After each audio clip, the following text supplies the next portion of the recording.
Hello and welcome to Onesies, the podcast of one season, wonders and blunders. My name's Andrew. And my name is Emily. And we are talking about the 1991 sitcom Morton and Hayes, ABC, right? Of course. No, I think it's CBS. Well, obviously, one or the other. We can't do NBC.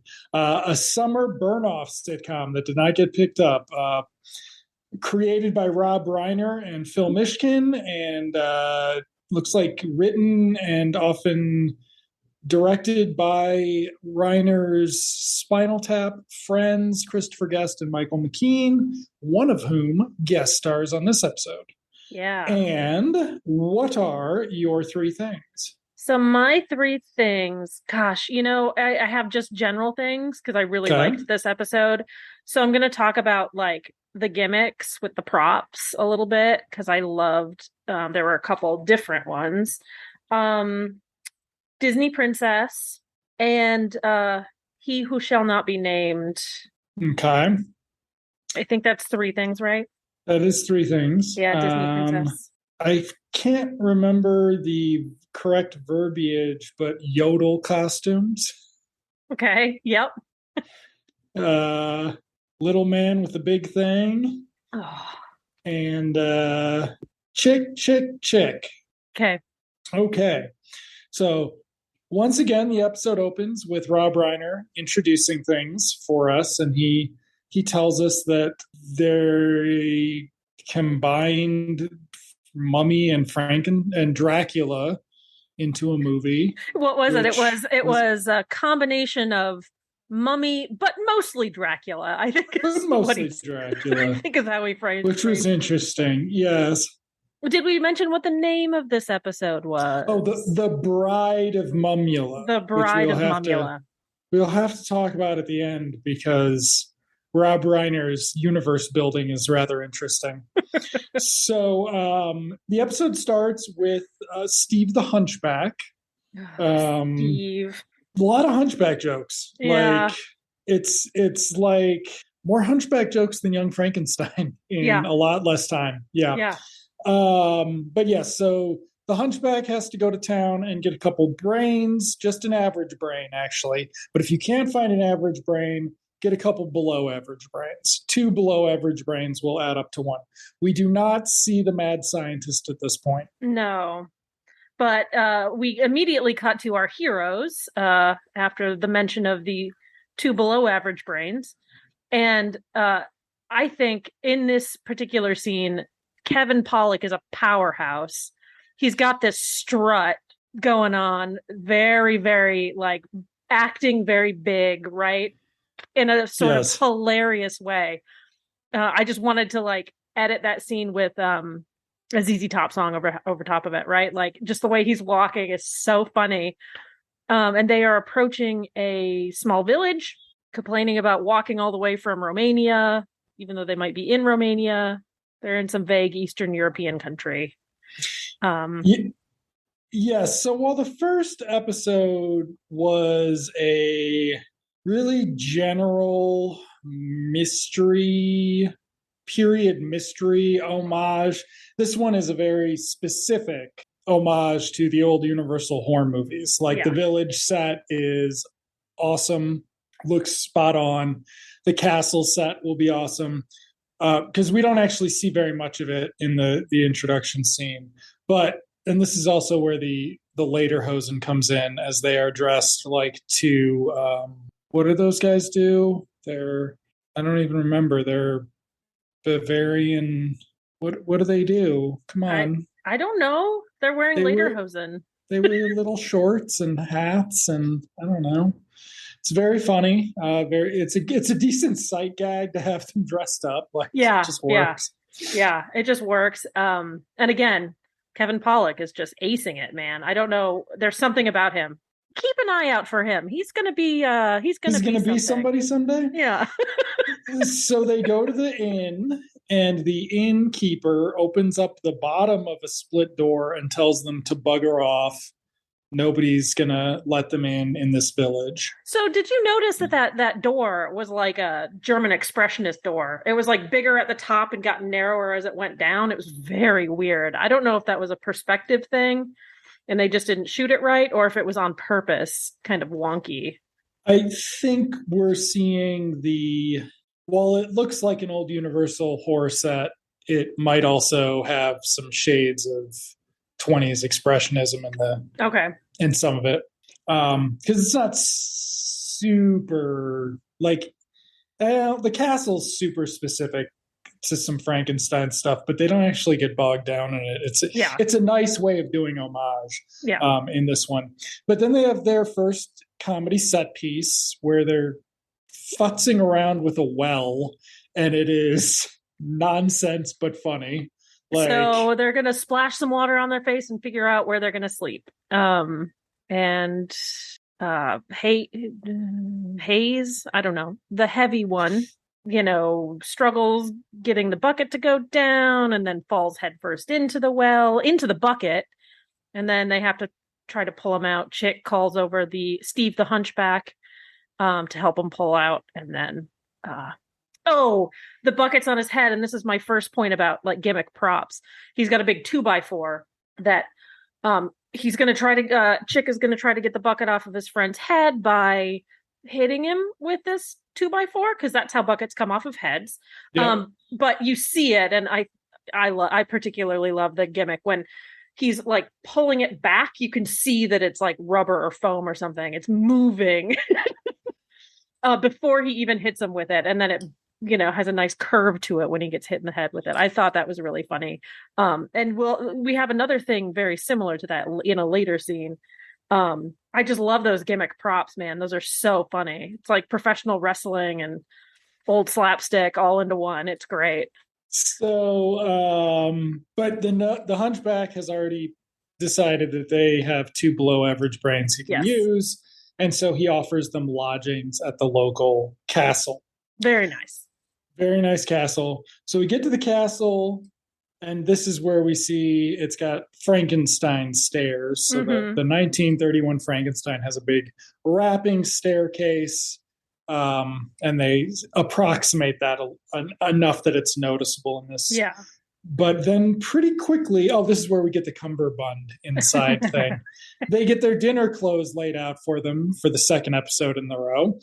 And Eddie has put cummerbund on the inside, and he's worried it's going to give him a rash. It's uncomfortable.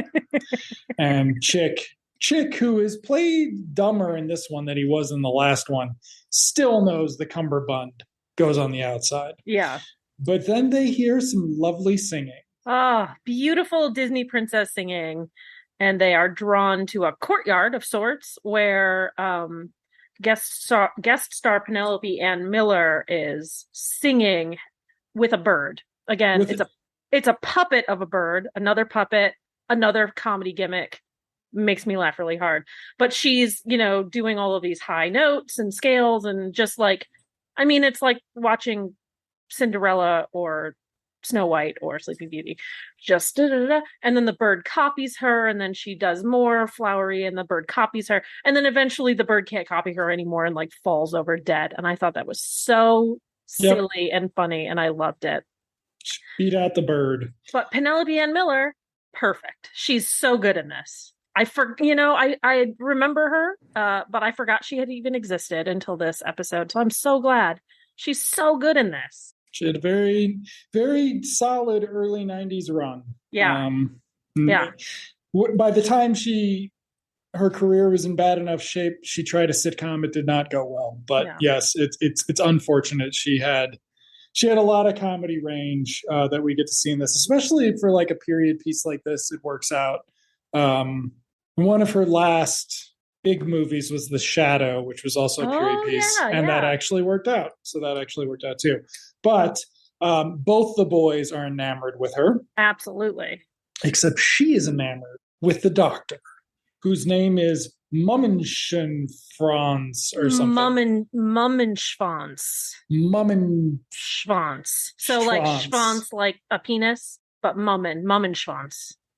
So like a mummy penis. So, and this is where somebody makes a joke about the little man with the big thing. Yeah.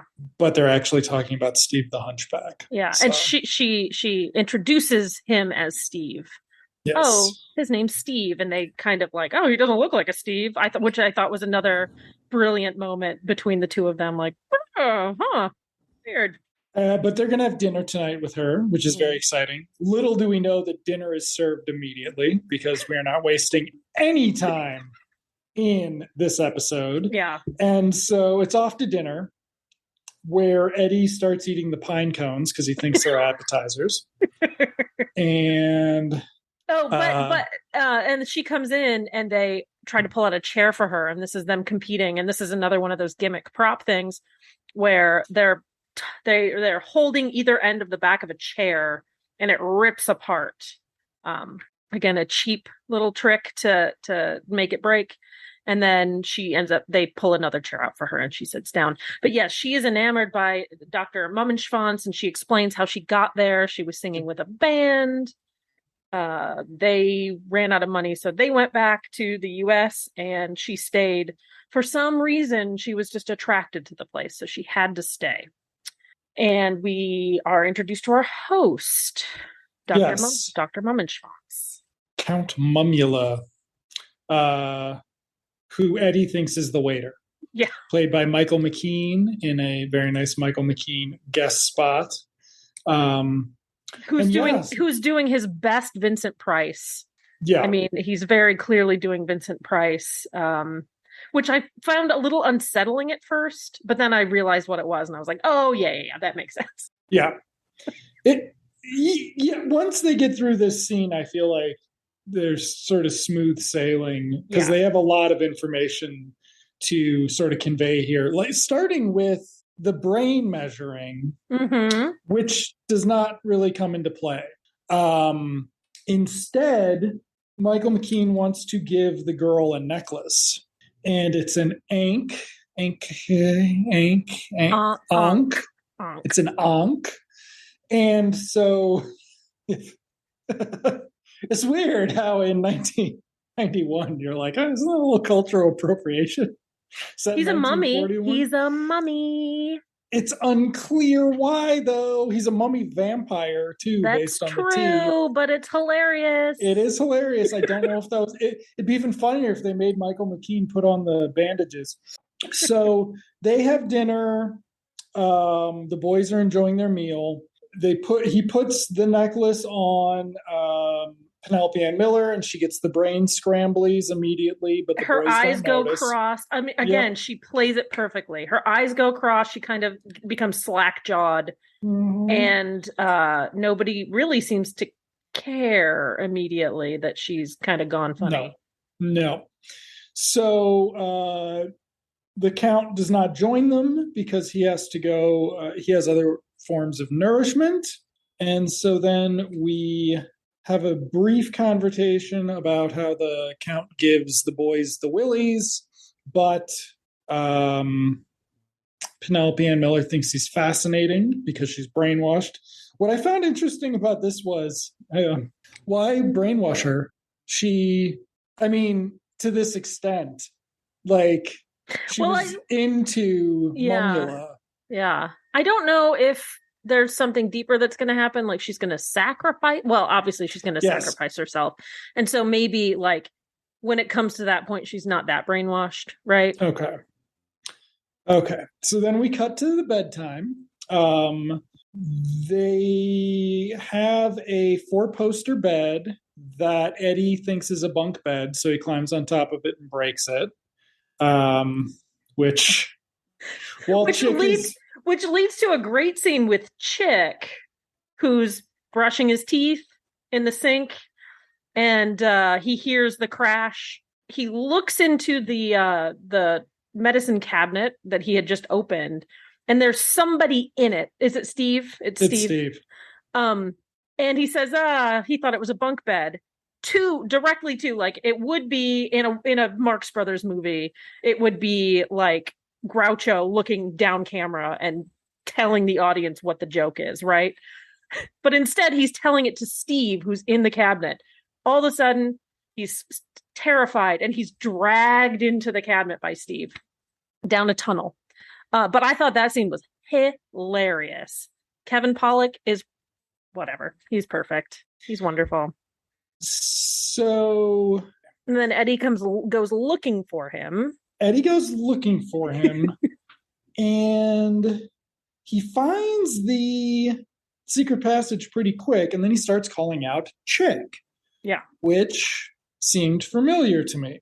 That's because it's a bit from Abbott Costello Meet Frankenstein, where Abbott is playing Chick and Costello is roaming around going, Chick, Chick, Chick, Chick at some point.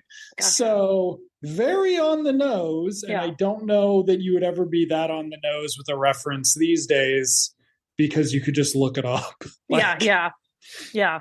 But yes, so he gets attacked by a bat. Another puppet, which I, again, thought was funny. It's like, I don't know if the bat bites him in the butt or tries to fly up his butt, but then we're setting the camera at double speed and he's racing through the tunnel on his hands and knees.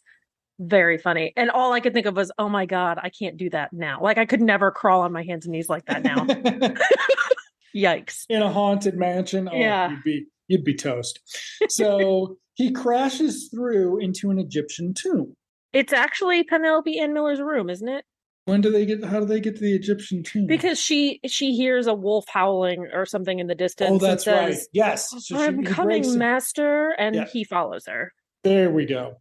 That's what happens. Yeah. Then they get into an Egyptian tomb. Don't worry. You can help me out later because after the scene where she's running to town, I kind of lose track of what's happening. So. Okay. So in the Egyptian tomb set, which is also a very nice set, they do a very good job with the sets this time around. We've got Chick in a box with only his head is visible, and initially Eddie thinks he's decapitated, but still alive, which I thought would have been an interesting thing. But really, Chick's like, no, dummy, look in the back. Yeah, and he's just tied up. Yeah. So then Mumula shows up, Michael McKean, and he is going to open wide the gates of death to the netherworld with a rite of sacrifice. And by doing this, Penelope Ann Miller will become his bride, the bride of Mumula. All she's got to do is chop off Chick's head, apparently, and it's fine. Michael McKean turns into a vampire mummy at this point with fangs. Oh my God. So that transformation scene was great. Looked a little bit like Boris Karloff for a second there. And then suddenly his face is completely wrapped with bandages with, I have no idea what it is. It looks like walrus tusks coming out of the wraps. It was so funny and so dumb. It was great. That was a great sight gag. Yeah. And so Chick realizes that the necklace is what's causing the problem. So Eddie's got to get the necklace off of her.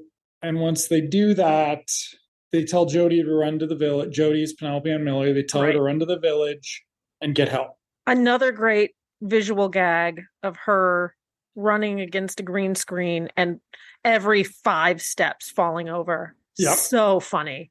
So funny. So Eddie can't get Chick untied because he's not a Boy Scout. They have another bit where they keep interrupting Penelope Ann Miller running out to tell her to hurry up and things like that. So this has, I think Christopher Guest and Michael McKean wrote this one, not Rob Reiner and the other guy. So once Chick is free, basically they're being chased around the mansion by Mumula, who's got a sword. Another sword fight like last time. Yep. They go into a room where they check every door. In one door, there's Steve with a noose. Another door, there's a headless man. Oh, yes. Yes. In another door, there's a smoking dame that they look at, close the door, and run away. But then they go back, and she's been replaced by a skeleton. Again, great pans to the camera from both actors, both Kevin Pollak and Bob Amaral. When they realize that they've just screamed and closed the door on a sexy dame, they turn and look at the camera and they're like, we're going to go back for this. We're going to go back. That was great. That was so good. Again, this episode was much, I was laughing out loud watching it. This should have been the pilot. They should have burned that shit off 6th. If this was where they could have opened with. This was good. Okay, so then they get up to the roof, and Eddie, it turns out, has a pocket knife, to which Chick is confused, and Eddie's like, you told me to untie you, not to cut you loose. Yeah. But they are being pursued by a slow mummy vampire. And so Eddie, we forgot to mention it back at the beginning, the innkeeper gave them a bag of garlic, which Eddie is now panic eating. Chick was like, use the garlic on the vampire. And then Eddie's like, I can't. I've been panic eating it. So instead, we're going to breathe on him. So they breathe on him long enough for Penelope Ann Miller to get there with the villagers. There aren't very many of them because they were serving beef at the Legion Hall. So people are busy. But they realize they need to smash the amulet, but they don't have any way to do that. So Penelope Ann Miller sings high enough to smash the amulet, which then kills Mumula. Fast forward to the end where they get the key to the village from the innkeeper, who still does not come out from under the door. He's the mayor too, I think he says. Yeah. So, and then they all break out to dance. They Eddie, do a little Chick, dance. and Penelope Ann Miller do a little dance. Yeah. And then Rob Reiner comes back and says, hey, come wait, after the break, I will tell you all about Mumula. And so he then presents us a fictional biography of Dr. Mummenschwanz, which included a series of Mumula movies. And then the actor, Edgar Lang Jr., pretending to be senior, and all this just sort of Spinal Tappy fill-in stuff. Yeah.